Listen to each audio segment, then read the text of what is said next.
Hello दोस्तों, welcome to कड़क stage takes. दोस्तों, आप सभी लोग कैसे हैं? आशा करते हैं कि अच्छे होंगे। इस वीडियो में हम आपको बताएंगे प्रमुख होनारे किसके द्वारा दिए गए। महत्वपूर्ण टॉपिक है दोस्तों, तो कोई दिक्कत नहीं जाएगी। वैसे हमारे डीएनए में फिट होते हैं, अगर एक दो बार हम पढ़ लेते हैं तो याद होता है, लेकिन फिर भी जो भी कंफ्यूजन वाले होते हैं दोस्तों, हम आपको बिल्कुल से आसान तरीके से बता देंगे कि आज के बाद कभी कंफ्यूजन भी नहीं रहेगा। ठीक है, तो चलिए स्टार्ट करते हैं फटाफट से। अगर आप लोग नए हैं तो चैनल को सब्सक्राइब कर दीजिए और सभी लोग वीडियो को लाइक कर दीजिए। ठीक है, तो चलिए स्टार्ट करते हैं दोस्तों। देखिए, यहाँ पर है तो बहुत ढेर सारे, लेकिन जो भी चुनिंदा है, प्रमुख है, वही को शामिल किया है। यदि आप बोलेंगे तो नेक्स्ट क्लास भी हम ले आएंगे। ओके, अब देखिए स्टार्ट करते हैं दोस्तों। स्वराज हमारा जन्म सिद्ध अधिकार है, सब लोग जानते हैं दोस्तों, बाल गंगाधर तिलक द्वारा दिया गया। ठीक, कोई दिक्कत नहीं, याद होता है। अब देखिए अगला, आराम हराम है। ठीक है, किसके द्वारा? ये दोस्तों जवाहरलाल नेहरू जी के द्वारा दिया गया था। ठीक है, तो ये किसानों के चहेते आराम हराम, यानी कि दोस्तों याद कर पाएंगे अगर डाउट हो कैसे। देखिए आराम आता है, और आराम कौन नहीं करते भाई? रेस्ट कौन नहीं करते? जवाहर, जवान लोग। ठीक है, जवान जो होते हैं वो कभी आराम नहीं करते। ठीक है, कंटिन्यू रहते। इस तरह आपको याद आ जाएगा कि आराम जवान लोग नहीं करते। जवान से जवाहरलाल थोड़ा सा लिंक हो जाएगा। ठीक है, अब देखिए अगला क्या, भारत छोड़ो आंदोलन। ठीक है, सब कोई जानता दोस्तों। तो ये कब, यहाँ पर डेट भी आपसे पूछ ली जाती है, तो दोस्तों यहाँ पर आता है 1942। ठीक है, 1942 में ये होता दोस्तों आंदोलन। किसके द्वारा? महात्मा गांधी जी के द्वारा चलाया जाता है। और इसमें एक बेहतरीन नारा दिया गया था इनके द्वारा, करो या मरो। ठीक है, तो ये भी आप इसमें ऐड कर सकते हैं। करो या मरो का नारा किसने दिया? एमजी के द्वारा। ठीक है, करो या मरो। ओके, तो दोस्तों ये भी आप याद कर सकते हैं। यहाँ से क्वेश्चन और बनता है, जब ये आंदोलन चालू होता है, ठीक है, महात्मा गांधी के द्वारा, तो इनको फिर बंदी बना लिया जाता है। और बंदी बनाकर कहाँ रखा जाता है, ये क्वेश्चन भी बनता है। तो इनको दोस्तों यहाँ पर आगा खां पैलेस, ठीक है, वहां पर इनको रखा जाता है। ओके, तो दोस्तों आपको दो तीन पॉइंट यहाँ से क्लियर हो गए। अब आगे देखिए दोस्तों, क्या है? भारत छोड़ो, तो आपको एमजी गांधी तो पता ही होगा। ठीक है, देखिए, विजय विश्व तिरंगा प्यारा श्याम लाल गुप्ता जी के द्वारा लिखा गया है, अभी दिया गया है दोस्तों। तो महत्वपूर्ण दोस्तों, कंफ्यूजन होता है रियल में ऐसे, तो यहाँ पर याद कर सकते हैं कैसे। देखिए, विजय विश्व तिरंगा प्यारा, तिरंगा से आपको याद करवाते हैं। देखिए तिरंगा है, तिरंगा क्या होता है कि श्याम, तिरंगा जैसे कोई भी ऐसे पर्व आता है राष्ट्रीय पर्व, तो उसमें क्या होता है, तिरंगा को लहराया जाता है, लेकिन शाम को उसको फिर रख दिया जाता है। ठीक है, शाम यानी कि जब बोलते ना कि शाम होने वाली होती, तो इसको फिर रख दिया जाता है। ठीक है, तो यहाँ से आपको क्या, तिरंगा को शाम को रख दिया जाता है। ठीक है, मतलब समेट कर रख दिया जाता, जो फहराया जाता फिर उसको रख दिया जाता, क्या, कब? शाम को। ठीक है, शाम होने से पहले। यहाँ से आपको याद आ जाएगा। ओके, सिंपल है बिल्कुल। अब देखिए आता है जय हिंद। सब कोई पता है, जय हिंद सुभाष चंद्र बोस द्वारा। अगर थोड़ा सा डाउट हो तो आप कर सकते हैं दोस्तों। जब भी हम जैसे स्कूल टाइम पे हम प्रे करते थे दोस्तों, वहां पर प्रे करने के बाद क्या होता था कि हमें जय हिंद बोलना पड़ता था। कब? सुबह सुबह मॉर्निंग में, जब हम प्रे करते थे सुबह सुबह सुबह, तो जय हिंद बोलते थे। ठीक है, तो यहाँ से आपको जय हिंद सुबह सुबह बोलते थे। सच में याद होगा दोस्तों। अब देखिए, हे राम आता है महात्मा गांधी जी के द्वारा। सबको ही पता है, इतने नॉर्मल, मतलब इतने लचीले वर्ड, इतने सब, क्योंकि दोस्तों ये नरम दल के नेता हैं, तो आपको पता होगा कि हे राम, बिल्कुल सिंपल है, कोई दिक्कत नहीं जाएगी। अब देखिए क्या है, दिल्ली चलो सुभाष चंद्र बोस, इसमें कोई दिक्कत नहीं जाएगी, सब कोई रटा होता है। देखिए हिंदी, हिंदू हिंदुस्तान, महत्वपूर्ण दोस्तों, भारतेंदु हरिश्चंद्र द्वारा दिया जाता दोस्तों ये नारा। आप देखिए, हिंदी आप कर सकते हैं कि हिंदी हमारे भारत की जननी संस्कृति है और भाषा है। तो यहाँ से आपको भारत भारत के सब कुछ रिलेट होता है। हिंदी हिंदी, भारत है तो भारत है। ठीक है, भारत की जननी और भारत का संस्कृत, भारत की भाषा, इस तरह आपको याद आ जाएगा। ठीक है, कि भारतेंद्र भारत हिंदी। ओके, सिंपल है। तो आप इस तरह कनेक्ट कर देंगे दोस्तों, रियल में आपको ये कभी नहीं भूलेंगे। अगर क्वेश्चन आ जाते एग्जाम में तो बहुत ही कंफ्यूजन होता है। अगर चार चार ऑप्शन थोड़ा से सिमिलर होते हैं तो वास्तव में कंफ्यूजन होता है दोस्तों। अगर आप इस तरह पकड़ लेंगे एक बार तो नहीं कंफ्यूजन होगा। ठीक है, अब देखिए, सारे जहां से अच्छा हिंदोसिता हमारा, हिंदोस्तान, हिंदोसिता नहीं, हिंदोस्तान। तो दोस्तों हमारे यहाँ पर मोहम्मद इकबाल द्वारा दिया जाता दोस्तों, कई बार एग्जाम में भी आया है, तो इसको आप कंफर्म कर सकते हैं दोस्तों, मोहम्मद इकबाल। ठीक है, वैसे भी याद वो क्या बोलते ना कि हमारी जो हिंदोस्तान हमारी माँ है। ठीक है, सारे जहां से अच्छा हमारी माँ, सारे जहां से अच्छा, और ये हिंदोस्तान ये भी हमारी माँ है।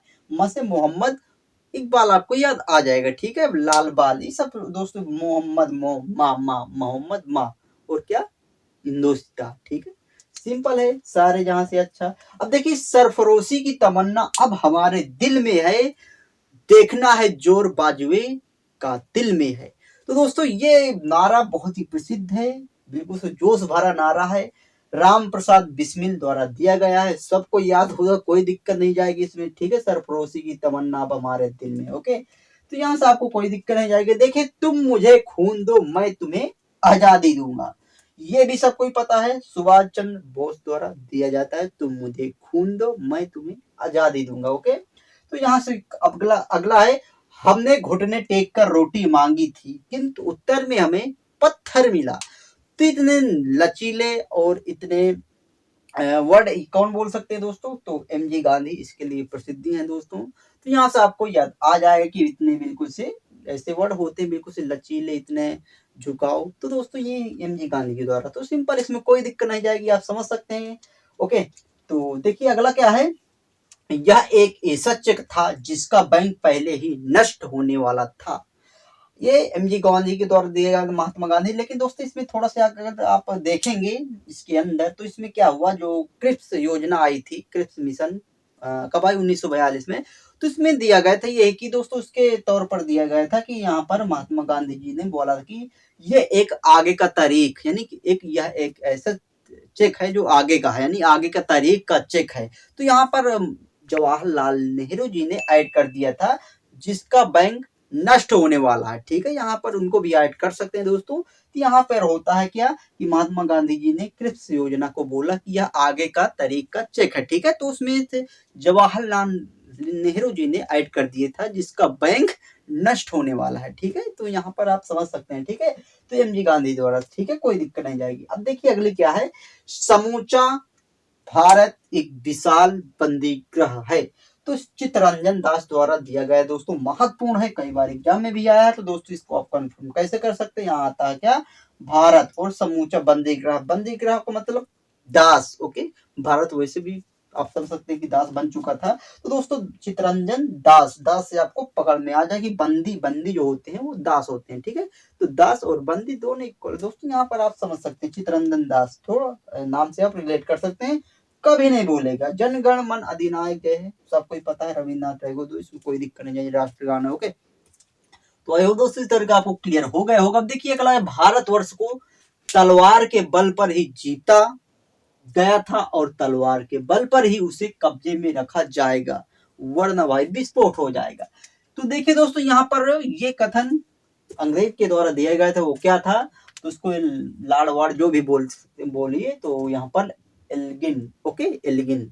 तो दोस्तों एल्गिन के द्वारा ये दिया गया था। तो आप इसको कंफर्म कर सकते हैं कि तलवार आता है, तलवार के मतलब कि बल पर रखा जाए, अर्थात तलवार का आगे क्या क्या बोलते हैं, जो आगे का हिस्सा होता है, आगे आगे से आपको नुकीला आता ना कि नोक, नोक पर, यहाँ पर नोक भी आता होगा कहीं पर। तो तलवार के बल पर ही जीता गया था और तलवार के बल पर ही उसे कब्जे में रखा जाएगा, अर्थात तब तो दोस्तों वहां पर आपको याद आ जाएगी एल्गिन, बोलते ना एल्गिन, आगे, तलवार के आगे रखना पड़ेगा, इस तरह आपको याद आ जाएगी। हाँ, आगे से अलगिन, ओके, एल्गिन बोलते हैं कि तलवार हमेशा आगे होती है और अलगिन से आपको आगे शब्द दोनों मैच हो जाएंगे, कोई दिक्कत नहीं जाएगी, ठीक है। तलवार के बल पर अर्थात तलवार आगे और एलिगेंट, ओके, सिंपल है। देखिए मेरे शरीर पर पड़ी एक एक लाठी, अंग्रेजों के जो साम्राज्य के ताबूत में एक कील, ताबूत में कील सिद्ध होगी, यानी एक कील, एक एक कील सिद्ध होगी, ठीक है। तो दोस्तों आपको सब पता है कि ये एक प्रसिद्ध नारा लाला लाजपत राय द्वारा दिया गया है, मेरे शरीर पर पड़ी एक एक लाठी ब्रिटिश साम्राज्य के ताबूत में कील सिद्ध होगी। ये कब बोला गया था दोस्तों, जब साइमन कमीशन आया था भारत, ठीक है, 1927 में। तो इनमें विद्रोह हुआ था, वो विद्रोह का कारण क्या था, साइमन कमीशन दोस्तों, उसमें केवल 7 जो सदस्य थे वो पूरे ब्रिटिश थे, ठीक है, पूरे अंग्रेज थे, उसमें कोई भारतीय नहीं था। इसलिए दोस्तों यहाँ पर विरोध होता है, 1927 में आता है और साइमन कमीशन, तो इसमें विद्रोह होता है क्योंकि दोस्तों वहां उनकी पूरा 7 सदस्यों का बिल जो आया था, सदस्य आया था, तो उसमें कोई भी भारतीय नहीं था, सब अंग्रेज थे। तो दोस्तों इसलिए इसको विरोध किया था और उसके दौरान वहां पर लाठीचार्ज की गई थी अंग्रेजों के द्वारा, ठीक है, विरोध के दौरान। उसमें लाला लाजपत राय जी की मृत्यु हो जाती 1928 में, ठीक है। तो यहाँ पर ये सिनेरियो बनता दोस्तों, आपको याद आ चुका होगा, कोई दिक्कत नहीं जाएगी। अब देखिए क्रांति की तलवार में धार विचारों में पत्थर रगड़ने से आती है। ठीक है, वो महान क्रांतिकारी भगत सिंह द्वारा दिया जाता है नारा, सबको ही पता है, कोई दिक्कत नहीं जाएगी दोस्तों।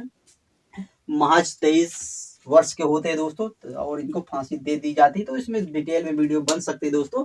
यहाँ पर हम केवल नारा याद करते हैं दोस्तों। यहाँ पर क्रांति की तलवार पे धार विचारों में पत्थर और रगड़ने से आती है, रगड़ने से आती है। तो दोस्तों इससे सब कौन बोल सकते हैं? भगत सिंह। ठीक है, तो जो सीले और बिल्कुल से महान क्रांतिकारी। ओके, अब देखिए इकबाल जिंदाबाद, सॉरी इंकलाब जिंदाबाद, इंकलाब जिंदाबाद, तो ये भी है दोस्तों भगत सिंह जी का। ठीक है, इसमें भी आपको याद होगा, कोई दिक्कत नहीं जाए, इंकलाब जिंदाबाद। ओके, देखिए वंदे मातरम बंकिम चंद्र चटर्जी, इसमें भी कोई दिक्कत नहीं जाएगी। कुछ देखिए से अगला है who lives if India dies. ठीक है, तो यहाँ पर पंडित जवाहरलाल नेहरू द्वारा ये नारा दिया गया है, ये पुस्तक भी है दोस्तों। वो भी सारा कुछ आपको पसंद आया होगा। ठीक है, ये नारे बहुत ही महत्वपूर्ण है, तो आपको सारे कुछ क्लियर हो गया होगा। आप इसकी स्क्रीनशॉट ले सकते हैं। यदि आपको और ढेर सारे नारे करने हैं अगली क्लास में, वो भी आप कमेंट करके बताइएगा, तो और हम नारे करा देंगे। ठीक है, तो अगर आपको पसंद आए दोस्तों एक प्यारा सा लाइक कर दीजिएगा, और नए हैं तो चैनल को सब्सक्राइब कर दीजिएगा, और आपको इसी तरह की नॉलेजफुल वीडियो मिलती रहेंगी बिल्कुल से।